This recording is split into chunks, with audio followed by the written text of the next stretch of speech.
Olá, bem-vindos mais uma vez ao mundo da radiologia torácica. Nós hoje vamos à nossa aula de opacidades com atenuação em vidro fosco, que é o famigerado vidro fosco. Vamos entender por quê. Lembrando que nós estamos no universo das hipotransparências. E essa opacidade, ela é pulmonar. E das opacidades pulmonares, nós já discutimos linhas e nódulos e atropelamos aqui as consolidações, as atelectasias e as áreas de fibrose pelo vidro fosco. Por quê? Porque nós vamos ver que existem vários mecanismos de produção do vidro fosco. Aquele vidro fosco pode combinar numa consolidação. O vidro fosco pode ser por uma hipoexpansividade pulmonar precedendo uma atelectasia. O espessamento do interstício, seja por fibrose ou por qualquer outra etiologia, pode causar vidro fosco se você não fizer um corte fino o suficiente para ver isso, que é o que está acontecendo. Ou se você, mesmo com corte fino, não tem a resolução necessária para dizer que é o espessamento do interstício interalveolar, por exemplo. Então, não é por acaso que a gente vai atropelar. Vamos relembrar a última aula. Nós estávamos falando sobre os micronódulos. Então, quando você tem uma opacidade nodular, ela pode ser um macronódulo, um micronódulo ou uma massa. O micronódulo pode ter uma distribuição centrolobular, perilinfática ou aleatória. Centrolobular não encosta na superfície pleural. Perilinfático gosta de onde tem linfa, septos interlobulares, subpleural, peribroncovascular e centrolobular. O aleatório parece muito perilinfático porque ele acomete simultaneamente vários compartimentos, mas é de uma forma bem mais homogênea, bem sem um predomínio e não cursam com espessamento septal, como a gente já viu. Quando você tem uma opacidade centrolobular, minha pergunta é sem árvore em brotamento ou tem árvore em brotamento?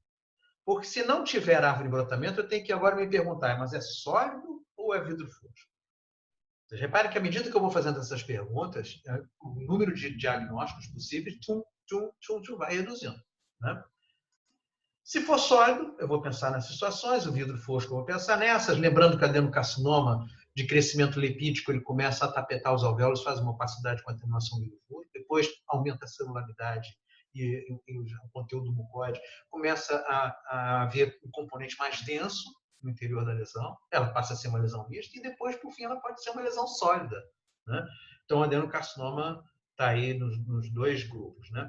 E se tiver uma árvore em brotamento? A árvore em brotamento, eu penso nas doenças de via aéreas distais, as bronquiectasias, bronquiolectasias, as imagens de terminação broncogênica, aspiração, impactação mucoide, aspiração pode ser por sangue, broncoaspiração, etc.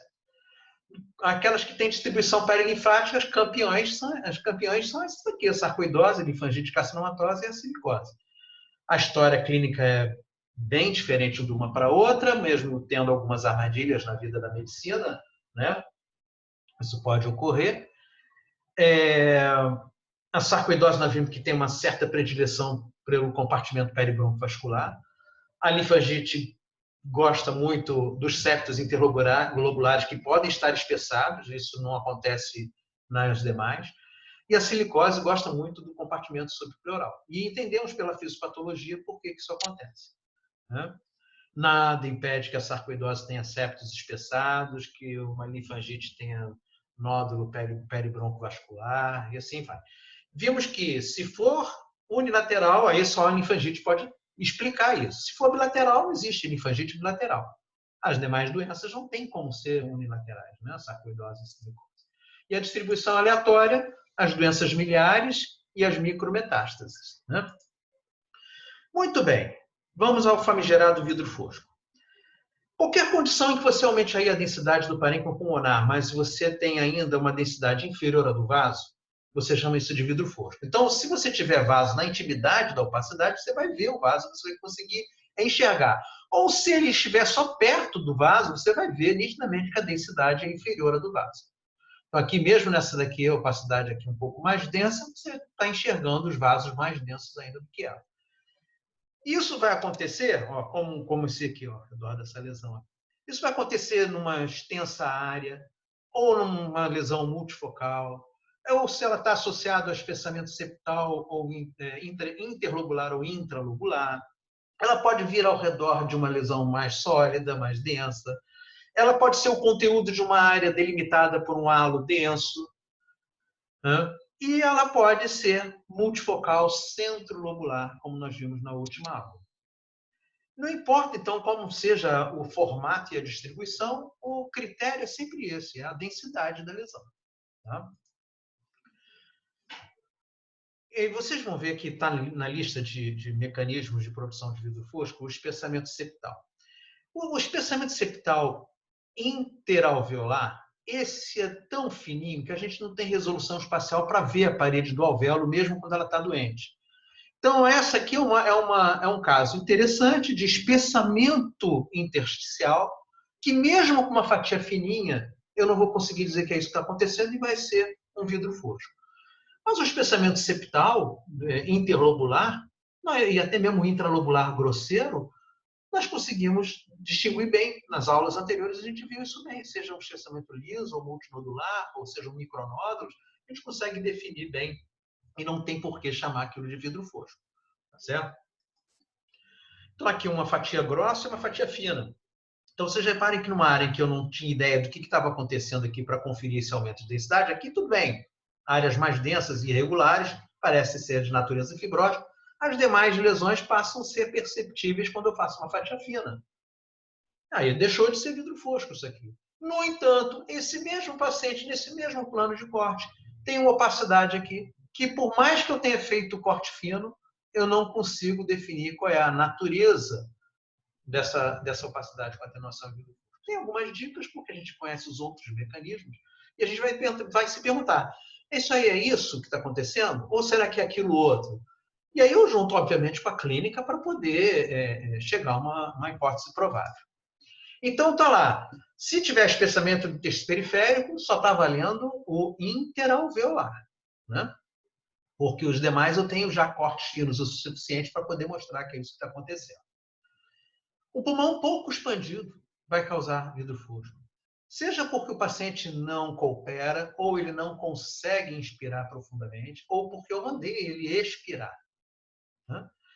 Preenchimento parcial de alvéolo e o espessamento da parede alveolar podem ser comuns, na mesma doença pode cursar com as duas coisas. Você vai ter também mecanismos de produção de vidro fosco nessas situações. Tá? Então, vamos lá. Esse é um pulmão normal, não parece, né? Mas acreditem em mim, isso aqui é um pulmão normal. Eu tenho um alvéolo bem expandido, contendo ar, não tem mais nada além do ar aqui dentro. A gente sabe que tem, né? Mas perceptível na imagem. A parede do alvéolo com a sua espessura normal. Acreditem em mim, isso aqui está normal. O interstício também não está espessado. E eu estou vendo lá os vasos, né? E aí, isso tudo aqui, coisas que deixam o pulmão preto e coisas que deixam o pulmão branco, dão um equilíbrio acinzentado, que é aquele que a gente está acostumado a ver e valorizar como normal, né? É claro que você pode medir a densidade do parênquima, né? Ela vai lá entre menos 500 até menos 800, 700, 750, né? Isso é o normal. Começou a ficar mais negativo do que isso, no mínimo está hiperinsuflado, a partir de um determinado valor que a literatura diverge, chega ao enfisema pulmonar. E o contrário também ocorre. À medida que vai ficando menos negativo do que o normal, aí vai ficar menos 300, eu estou aumentando a densidade do parênquima pulmonar. Então, há um equilíbrio que eu olho e identifico, isso é o normal. E eu posso medir a densidade e realmente confirmar que aquilo é normal. O que acontece quando eu expiro? Eu tenho uma quantidade menor de ar. Então, a proporção agora de ar para as demais estruturas que conferem um aumento de densidade, sendo menor, o pulmão vai ficar mais branco do que o normal. Mas ele fica mais branco, mas eu consigo ver os vasos ainda, porque ainda existe ar suficiente aqui para que isso ocorra. Então, não vai ficar tão branco assim a ponto de apagar os vasos. Eu vou chamar isso de vidro fosco. Se eu tiver uma parede alveolar espessada, eu vou ter mais coisas brancas para tornar branca do que as que tornam preta. De novo, vai ficar mais branco do que o normal, mas eu vou conseguir enxergar o vaso. E elas ainda vão estar menos densas do que o vaso. Então, isso é um vidro fosco. O alvéolo parcialmente ocupado, né? Então, nessa situação, eu tenho menos ar. É como se eu tivesse expirado, né? Eu tenho menos ar. Então, novamente, o pulmão vai ficar mais branco do que o normal. Mas não tão branco quanto o vaso. Eu vou enxergar o vaso? Vidro fosco. Tem doenças que fazem essas duas coisas ao mesmo tempo. As condições inflamatórias, você tem exudato no interior do alvéolo e a parede inflamada e congesta, espessada também. Um edema pulmonar, você também tem ocupação parcial da alvéola, a parede vai estar espessada com líquido. Então, uma doença geralmente causa as duas coisas ao mesmo tempo. Nessa situação aqui, o espessamento. Se for o espessamento do interstício interalveolar, realmente, com os cortes finos que a gente consegue ver, a gente não vê lá a parede do alvéolo espessadinho, né? A gente vai ver pavimentação em mosaico que fica bem evidente que é isso que está acontecendo. É uma boa exceção, vocês vão ver isso. Mas, de um modo geral, você está perdoado se você vir uma doença que nitidamente você conhece a fisiopatologia da doença, você sabe que ela espessa o interstício interalveolar. E você não está enxergando isso, não está concluindo que é isso que está acontecendo, você não vai para o inferno por causa disso. Agora, o espessamento septal interlobular, esse você consegue definir bem, né? O intralobular grosseiro, que a gente já viu em pavimentação mosaica, vai ver agora melhor, também dá para ver bem, né? E assim vai. E nessa última situação? Nessa última situação tem uma ocupação completa do alvéolo. Então, agora o conteúdo, tudo ficou tão denso quanto o vaso. Eu não consigo enxergar o vaso. Então, eu estou diante de uma consolidação. Eu podia ter feito aqui um diagrama a mais aqui, que ia ficar bonito. Depois eu vou modificar essa aula aqui. Que é o seguinte, imaginem que eu tenha colapso completo desse alvéolo aqui. Né? Então, eu não tenho ar mais aqui dentro. Não é porque o ar foi substituído por alguma coisa. Não, o ar foi embora mesmo, completamente. Eu chamo isso de uma atelectasia. Também não é vidro fosco.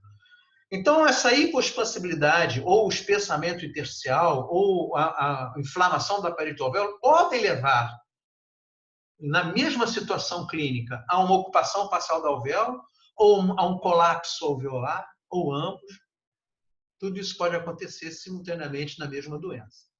Por isso que vidro fosco já começa a ser difícil por aí. Né?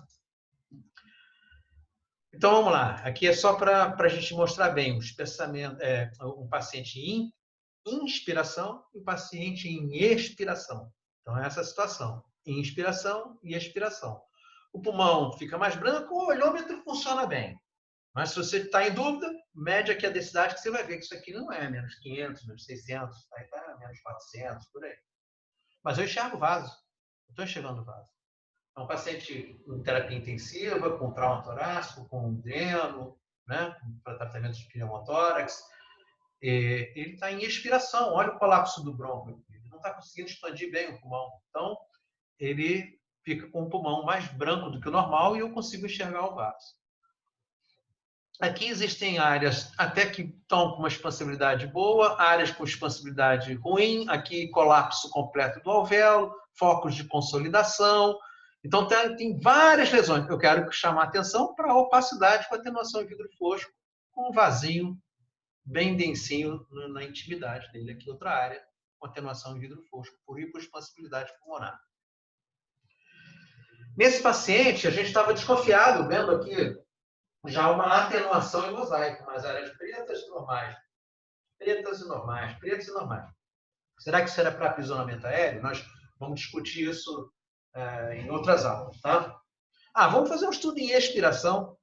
Aí, quando a gente faz um estudo de expiração, fica bem evidente as áreas de aprisionamento aéreo. Pronto, confirmei. Mas eu quero mostrar para vocês o vidro fosco da expiração. Então, você transformou aquele parênquima normal num vidro fosco, para poder sobressair as áreas de aprisionamento aéreo. Bacana isso, né? Então, é um bom exemplo para você mostrar como a hipoexpansibilidade pulmonar acarreta um aumento da densidade do parênquima não suficiente para apagar o vaso, porque não há um colapso completo dos alvéolos aí. Eles só estão reduzidos de volume, com menos ar do que o normal.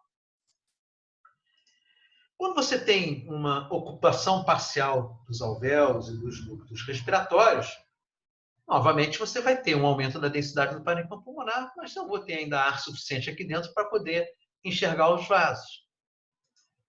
Isso quase sempre se acompanha do espessamento da parede do alvéolo também, seja por edema, seja por inflamação, seja por tumor. Então é isso aí. Pulmão normal, o pulmão com o alvéolo parcialmente ocupado, alvéolo com parede espessada, ou ambos podem estar coexistindo. Eu vou ter um aumento da densidade, mas eu vou conseguir enxergar os vasos de permeio. Então, isso aí, de novo, será vidro fosco. Então, está aqui uma pneumonia numa fase muito inicial, paciente em terapia intensiva com febre, era imperceptível isso, a radiografia, não tinha uma ausculta que ajudasse muito, e eles descem, às vezes, para fazer a investigação do foco infeccioso. Né? E aí fazem a tomografia de tórax e pronto. Era uma pneumonia muito no início, então tinha mais vidro fosco do que consolidação. Mas olha aqui, tem consolidação. Tão branco quanto o vaso. Mas existem áreas de vidro fosco. Bom, se isso aqui é pneumonia, então você tem ocupação parcial do alvéolo para fazer vidro fosco, que se fosse ocupação completa pelo pus, pelo exudato purulento, teria consolidação. Né? Obviamente que a parede de alvéolo não está normal, né? Ele tem que estar inflamado, congesto, tá certo? Então tem um mecanismo aí duplo, conferindo o aumento da densidade sem obscurecer as imagens vasculares. E aqui é o contrário, é uma pneumonia em involução, numa criança com hemocultura para estáfilo, e aí eles, uma criança era uma criança com leucemia, fizeram um controle tomográfico mais precoce. Normalmente não é o que se faz, não é uma rotina ficar acompanhando pneumonia por tomografia, mas nesse contexto clínico fizeram, e ela tinha antes uma franca consolidação, e a gente quer surpreender precocemente o quê? As supurações pulmonares pelo estáfilo. Abscesso, bronquiectasia, empiema, né? Destruição do parênquima, necrotização do parênquima pulmonar, né? E essa criança estava evoluindo bem, então a pneumonia em involução, agora o conteúdo aéreo começou a recuperar, né? O alvéolo já está se esvaziando do conteúdo purulento e está novamente recuperando o ar dentro dele, e aí tem um aumento de densidade, mas eu consigo enxergar os vasos vermelhos. Pneumocistose, então é uma condição também inflamatória na qual eu tenho ocupação parcial de alvéolo e tenho alveolite, tem um espessamento da parede do alvéolo também, conferindo essas opacidades com atenuação em fosco, às vezes muito precocemente descobertas, tendo as imagens isoladas, algumas já multifocais e lesões mais extensas. Às vezes até com espessamento septal associado. Olhando bem de pertinho esse slide, vocês vão ver que tem uma trama reticular intralobular. O lóbulo não pode ser pequenininho assim, a gente já aprendeu isso. Né? Então, isso aqui é parede do alvéolo. Está vendo como quando tem pavimentação em mosaico, eu consigo mostrar o espessamento interalveolar? Tá bonito, né? A gente vai ver um exemplo melhor mais adiante. H1N1, né? A influenza pode fazer também vidro fosco, pode fazer consolidação, pode fazer pneumonia em organização, pode fazer bronquiolite com aprisionamento aéreo. Né? Então, aqui a gente está mostrando, e obviamente que isso aqui é o quê? Ocupação parcial do alvéolo e espessamento inflamatório da parede alveolar. Né? No COVID, a gente está vendo lesões multifocais com atenuação de vidro fosco, distribuição peribroncovascular, subpleural. Né? Olha como as lesões são menos densas do que os vasos. Né? Então, eu consigo enxergar vasos. Aqui, sim. Aqui, não. Aqui já hepatizou. Então, já é uma área de pneumonia em organização com consolidação franca. Tá?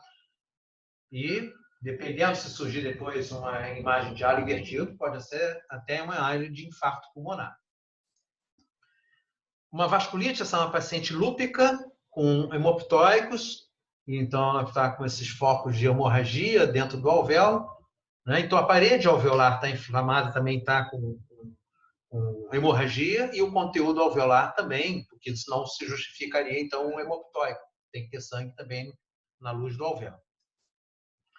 Trauma, desde que não seja uma laceração pulmonar com hematoma intrapulmonar, o resto que você vê como opacidade com atenuação em vidro fosco são contusões pulmonares. Então, isso aqui é sangue, no interstício, dentro do alvéolo. Edema é o exemplo mais bacana que tem, né? Em que você tem o encharcamento dos septos interlobulares, dos septos intralobulares, e o vidro fosco por ocupação parcial do alvéolo, e em alguns momentos começa a ocupar completamente o alvéolo e começam a surgir áreas de consolidação. Certo? Então, aqui, ó, vidro fosco, espessamento septal. Mas reparem o vidro fosco, é isso que eu quero mostrar agora no início da aula. É o aumento da densidade e os vasos ainda estão perceptíveis na intimidade. Essa aqui está até bem mais densa, né? Mas mesmo assim eu consigo enxergar o vaso. Nós já vimos na nossa aula de micronódulos que alguns nódulos centrolobulares podem ter uma densidade com atenuação em vidro fosco. Eles são todos menos densos do que os vasos. São opacidades arredondadas que se recusam a encostar na superfície pleural. São nódulos de distribuição centro-lobular, nós já aprendemos isso. E aqui o que chama a atenção é a atenuação em vidro fosco dessas opacidades. Então, nós vimos uma era uma bronquiolite respiratória e outra era uma pneumonia de hipersensibilidade. Bom, o espessamento intersticial periférico só fica valendo mesmo se você fez um corte grosso e não conseguiu ver que era o septo interlobular, ou se você não tem pavimentação em mosaico, ou se o espessamento é da parede alveolar exclusivamente. Fica difícil você dizer o que está acontecendo. Bom, então nós vimos o seguinte: mais do que nas outras doenças, em que a gente bota aquele slide, o último lá, a gente fala que doenças diferentes podem causar lesões semelhantes, a mesma doença pode causar lesões diferentes, né? Aqui é mais inespecífico ainda. Se você não tiver realmente um apoio logístico do pessoal da clínica e tiver acesso a dados laboratoriais, fica muito difícil. A não ser uma distribuição dessa, centro-lobular, que você fica entre duas hipóteses, basicamente, né? Você tem que ter história. Você tem que saber que essa paciente é lúpica, que isso aqui é uma pneumonia que está melhorando a radiografia para saber se está indo tudo bem, né? Essa aqui eu não lembro qual era o caso aqui. Então, se você não tiver uma história para te ajudar, realmente você fica perdido. Você tenta olhar para a imagem e tentar mostrar pelo menos o seguinte: olha, isso não é hipoexpansibilidade pulmonar, isso não é um pulmão murcho, né? Aqui até poderia ser, mas por que aqui embaixo deveria estar mais aerado do que em cima, né? O paciente está em decúbito dorsal. Né? Então, você vai excluindo algumas causas. De hipoexpansibilidade, eu posso jogar para o espaço aqui. Agora, isso é o quê? Isso é espessamento da parede do alvéolo? Isso é ocupação parcial do alvéolo? E se for ocupação parcial do alvéolo, ocupação pelo quê? Né? Então, sem uma história clínica, fica muito difícil você olhar para o vidro fosco. A gente fica citando o Edson Marchiori, não é à toa, né? Ele é um grande ídolo para nós. Né? Eu tenho os meus 3 ícones em radiologia torácica. O primeiro que deu crédito ao meu interesse pela radiologia torácica foi o professor Valdir De Luca. Edson Marchiori também era do fundão e também contribuiu muito para isso. E depois disso, temos incontáveis vezes em que eu já vi ele brilhando em conferências e em congressos e em bate-papos, entendeu? Nas publicações dele. Então, e o saudoso Cavacão, né? Então, são os meus 3 ícones. E o Edson falou uma coisa muito engraçada. Diz, esses médicos que não preenchem corretamente o laudo, eu gosto de tascar logo um vidro fosco para ele. Ele vai ficar perdidinho. E realmente, né? Eu tenho que olhar para esse vidro fosco aqui, eu tenho que dar mais informações, né? Isso aqui é uma lesão focal, a lesão é multifocal, a lesão é com pavimentação em mosaico, ela é centro-lobular, né? Então, eu tenho que olhar, elas estão associadas a outro tipo de lesão, tem consolidação junto, né? E, obviamente, que eu tenho que ir em busca de dados de clínica para poder me apoiar e poder fazer hipóteses diagnósticas. Bom, nós já vimos que aquele vidro fosco ele pode estar ao redor de uma lesão mais sólida, mais densa. Vamos chamar de mais densa, não vou chamar de sólida, não. Mais densa. E aí a gente chama isso de sinal do halo. O sinal do halo, da mesma maneira que o vidro fosco é inespecífico, se eu não tiver uma história clínica, algum contexto para poder entender, eu fico perdido. O inverso é facílimo. Se você sabe qual é a doença, você sabe explicar por que fez o sinal do alvo e o sinal do halo. Né? Por exemplo, se é uma criança com neutropenia, transplante de medula óssea e está com um vidro fosco em volta de uma lesão mais densa e febre e tosse. Isso é uma aspergilose angioinvasiva. Mas se não fosse uma criança, eu contasse que essa mesma imagem está no adulto, que é um presidiário que acabou de levar uma estiletada no tórax. Bom, então isso aqui é a laceração pulmonar, isso aqui é a contusão pulmonar. Tá, mas e se eu disser que isso aqui é um adenocarcinoma? Bom, isso aqui é a porção sólida, isso aqui é a porção que está infiltrando os alvéolos adjacentes. Mas se eu disser que isso aqui é uma metástase de tumor de Wilms, bom, isso aqui é a porção da metástase, isso aqui provavelmente é hemorragia por causa da embolização que a metástase fez. Mas e se eu te disser, cada vez que eu vou contando uma história diferente, você tem uma explicação para esse sinal, para o sinal. Agora, o inverso, você viu isso aqui. O que é isso aí, Mauro? Não sei, me ajuda aí. Me fala aí o que está acontecendo, para você me ajudar. Então, aqui é o contexto clínico era esse. Então, aspergilose angivacífala. Né? Ah, mas por quê? Porque o aspergillus ele é barrado pelo neutrófilo. Não tem neutrófilo, a criança está em neutropenia. Aquele aspergillus vai conseguir atravessar a membrana basal e vai ganhar o vaso sanguíneo que tem tropismo pelo sangue. A IFA adora o sangue. Então, no momento que ela faz isso, rompe. Essa área mais densa aqui é o conglomerado de IFAs e o sangue. E aqui é um pouco de sangue que está preenchendo parcialmente os alvéolos. Poxa, entendi perfeitamente. Agora entendi por que fez o sinal do halo. Mas quando me mostrarem de novo uma imagem igual a essa e não me contarem essa história, eu não vou fazer o diagnóstico. Então, todos esses pacientes aqui são pacientes com adenocarcinoma com lesões mistas. Tá? Esse aqui um pouco de vidro fosco ao redor, a lesão é predominantemente sólida. Essa daqui, um vidro fosco só aqui junto a essa margem. Essa aqui também um pouquinho. Essa aqui é muito bonita, que a área densa no interior é toda espiculada, né? Uma imagem muito bonita. Aqui também, um vidro fosquinho aqui ao redor. E essa aqui, um extenso vidro fosco ao redor do adenocarcinoma. Tá? De novo, eu tenho que saber a história. Está emagrecendo, está com tosse seca, né? Fumante. Eu tenho que entender a história clínica para poder supor que isso seja um adenocarcinoma. A gente vai ver na nossa aula de nódulo pulmonar, que quando você tem um nódulo com vidro fosco, um nódulo misto, você tem lá um algoritmo de acompanhamento. O que você faz com esses nódulos? Que tipo de acompanhamento você faz? O que você espera encontrar quando você fizer o controle? De quanto em quanto tempo eu vou controlar uma opacidade dessa? Tá certo? A gente vai aprender isso bem. Olha aqui, todos esses pacientes têm metástase. Algumas sangram ao redor, no mesmo paciente, outra que não sangrou, até maior que ela e não sangrou. Essa aqui sangrou ao redor, essa aqui não sangrou. Geralmente, o que acontece de vidro fosco em volta de uma metástase é sangramento. Tá? Infartos pulmonares. Né? Aqui não é aquele sinal do halo invertido, né? Que pode acontecer no infarto pulmonar. Aqui é uma imagem de infarto pulmonar na qual você tem uma área mais densa e aqui uma área de hemorragia ao redor do infarto pulmonar. Confere esse sinal do halo. Pneumonia e organização. Poderia ser pneumonia eosinofílica, são muito semelhantes em comportamento, podem ser até migratórias, aquele troço todo. Em organização, ela tem uma predileção pelas bases, pneumonia eosinofílica pelos lobos superiores. Eu já vi o inverso acontecer. Né? Essas estatísticas são boas para causarem armadilhas, né, no dia a dia, mas a gente está perdoado, né? Predominou nos lobos superiores, a gente aposta em primeiro lugar a eosinofílica, mas não afasta a pneumonia e organização. Nas bases é o contrário. Mas eu quero mostrar para vocês a área mais densa e a área em vidro fosco ao redor. Uma área mais densa e vidro fosco. A área mais densa e vidro fosco. Isso aqui por ser uma barra, né? Mas tem. Aqui, Covid. Covid está fazendo isso, né?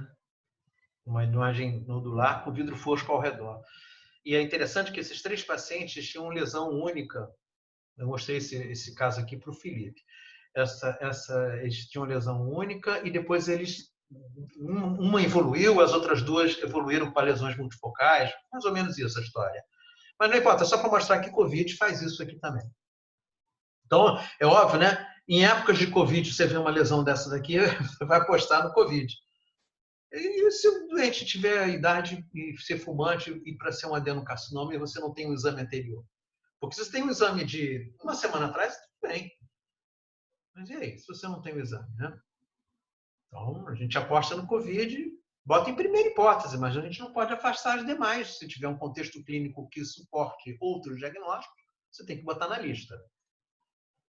Então, se o vidro fosco era inespecífico, vocês viram agora que o sinal do halo também ele é comum a uma série de situações, desde as mais tranquilas até as mais graves, né? E sem história clínica e laboratório, o exame anterior, eu vou ficar sem saber o que é. O sinal do halo invertido, o sinal do atol, uma imagem muito bonita, na qual acontece o contrário. Eu tenho um vidro fosco e ao redor dela eu tenho um halo mais denso delimitando. Uma área de vidro fosco com uma área mais densa delimitando. Aqui não, franca consolidação. aqui, franca consolidação com vidro fosco ao redor. Então, são pacientes com pneumonia em organização, algumas são consolidações mesmo, e outras são ainda opacidades com atenuação de vidro fosco com sinal de halo invertido. Foi a primeira patologia na qual foi descrita depois a paracoccidioide micose, que é esse caso aqui, muito lindo. Uma paracoccidioide micose multifocal com várias imagens de atol, né? De halo invertido. E vocês veem que quando a doença é granulomatosa, o Edson Marchiori já chamou atenção para isso, né? Que o halo começa a ter nodulações, né? Então, isso difere de outras doenças não granulomatosas que podem cursar. Eu já vi sarcoidose fazendo isso aqui, tuberculose, já vi fazer. Gostaria muito de ver uma histoplasmose, eu tenho que ficar catando. Provavelmente, nos meus casos de histoplasmose, eu nunca percebi isso e é capaz de eu encontrar. Vamos ver, né? Vou dar uma olhada. Se quem quiser me mandar uma histoplasmose com halo invertido, estou topando, tá? E tomara que seja com padrão multinodular para corroborar com o aspecto que está sendo descrito na literatura. Mas aí começou a pipocar halo invertido em outras doenças. O infarto pulmonar é uma delas, em que você tem áreas mais densas ao redor e uma área menos densa, moteada. Esse aspecto moteado, miolo de pão, é bem típico. Esse aqui é um COVID, é um infarto pulmonar no COVID. Tá? Então, de novo, vidro fosco já era inespecífico, sinal do halo ficou esquisito, sinal do halo invertido tem menos doenças para se pensar, mas está lá, no contexto clínico pode ajudar, área endêmica, né? Pneumonia organização, aquela tosse irritativa, lesões multifocais, tem as lesões peribroncovasculares, é possível que tenha lesões subpleurais consolidadas, aqui é vidro fosco, mas está de acordo. Né? Aqui, mesma coisa, era uma pneumonia em organização, então você está vendo o aspecto peribroncovascular, subpleural, halo invertido. O infarto pulmonar, se é por Covid, se é porque o paciente estava num avião, muito tempo sem mexer, né? Aquelas coisas todas, coagulopatia, desidratação no velho, essas coisas todas. Então, dentro de um contexto clínico, você consegue aferir uma hipótese diagnóstica mais provável. Mas, de novo, é um aspecto inespecífico, né? Vamos ver se pavimentação em mosaico salva a aula, né? Se tem um padrão mais específico capaz de dizer se é uma doença ou se é outra. O que é a pavimentação em mosaico? A associação do vidro fosco com o espessamento septal interlobular e o espessamento intralobular. Ou ambos. Tá?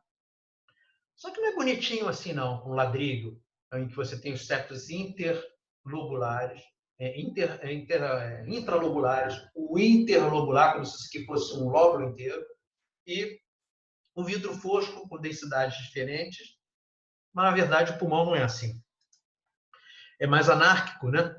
Os lóbulos têm tamanhos diferentes. Então você tem uma distribuição mais anárquica, por isso que o inglês chamava de pavimentação maluca, né? Crazy paving, e a gente no início chamava isso de pavimentação anárquica, porque a gente não queria chamar de pavimentação maluca, é muito estranho, né? E pavimentação em mosaico é um termo bacana, expressa bem o que está acontecendo. Então, está aqui a associação de vidro fosco com espessamento septal interlobular. Olha que bonito, está vendo cada bolinha preta aqui nessa imagem aqui? Está vendo? É um alvéolo. Então, o septo interalveolar também está espessado. Estou conseguindo ver a parede do alvéolo. Então, eu tenho espessamento interlobular, intralobular com vidro fosco. Interlobular, intralobular com vidro fosco. Interlobular com vidro fosco. Não estou conseguindo ver intralobular. Interlobular, intralobular e vidro fosco. Edema. Bom, aí tudo bem, eu estou com paciente congesto no CTI, ou é um edema cardiogênico por descompensação cardíaca mesmo, ou ele já tem uma falência cardíaca e eu estou hiperidratando ele, ou ele tem um edema não cardiogênico por aumento da permeabilidade capilar, está com sepsia, um grande queimado, politraumatizado, uma série de situações que podem aumentar a permeabilidade capilar. Nós vamos ter uma aula de edema pulmonar, a gente vai falar bem sobre isso. Né? Então você vê aquele aspecto bilateral, vaso gordo, coração gordo, derrame pleural, que evidentemente parece ter derrame pleural bilateral, pelo menos aqui no ápice, dá para perceber isso. Aí você olha, nesse contexto clínico, isso aí é edema. Isso é o dia a dia de quem dá laudo de radiografia e de tomografia de paciente em terapia intensiva.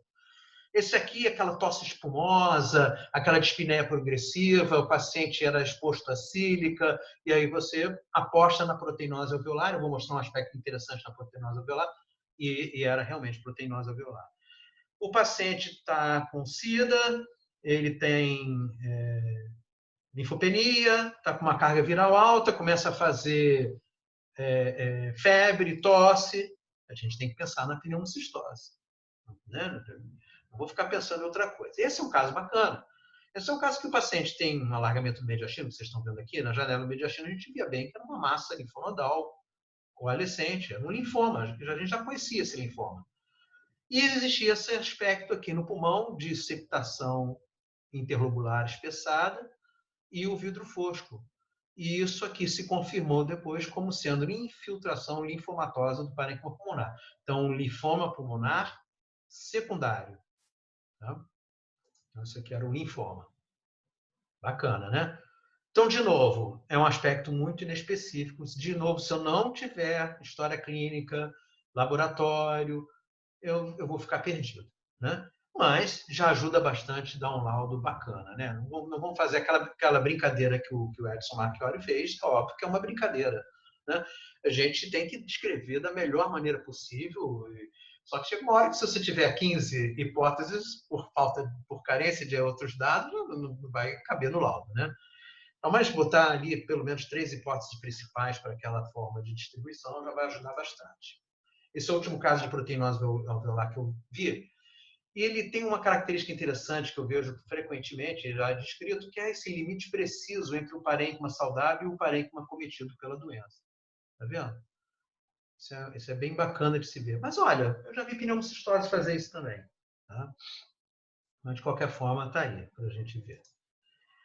Muito bem. A nossa próxima aula, então, agora nós vamos retomar aquela lista que nós fizemos no início, logo na primeira aula, que são as opacidades alvéolas. É aquela condição em que você pode afirmar que o alvéolo está ocupado por alguma coisa. Vamos ver qual a facilidade ou a dificuldade que tem. Vocês vão se surpreender como é que é fácil fazer o diagnóstico etiológico da ocupação alveolar, com o cruzamento de várias informações que eu vou ensinar para vocês. Ela é um pouco estranha, essa aula, para tomografia computadorizada, que é o que eu estou focando aqui, né? Mas é tomografia computadorizada. A gente pode depois bolar aulas com radiologia convencional. Mas vocês vão ver que muitos desses diagnósticos saem na radiologia convencional. Por isso que é estranho ter uma aula assim. Mas existem situações especiais em que você tem indicação de fazer tomografia computadorizada para analisar opacidades alveolares. E o outro motivo pelo qual a gente tem que aprender a interpretar essas imagens é porque o doente pode estar fazendo o exame por um motivo e você surpreende a lesão alveolar que não estava esperando encontrar. Então, a gente tem que saber descrever e tem que saber fazer diagnóstico dessas opacidades alveolares, tá certo? Então, muito obrigado pela assistência mais uma vez de vocês e nos vemos na próxima, ok? Tchau.